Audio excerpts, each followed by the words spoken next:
ভাইয়া এসব গাড়িগুলো দুঃস্থ কিসের জন্য, কি কারণে?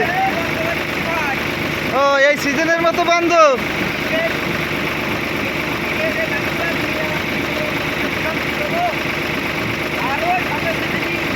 আর সামনের সিজনে এই বছরের মতন আলহামদুলিল্লাহ শেষ।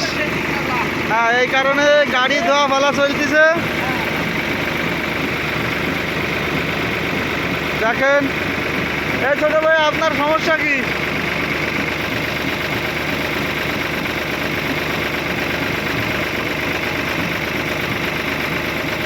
হ্যাঁ ঠিক আছে, খালি এই সিজনের মতো শেষ নাকি? দেখেন গাইস, এই কাদার গাড়ি যাতে এই বাটার কাদা তৈরি করে, সেই কাদার গাড়ি ধুয়ে পরিষ্কার করতেছে। কারণ এই সিজনের মতন আজকে মনে করেন একদম শেষ, আর আগামী বছর কাদা কাটা হবে।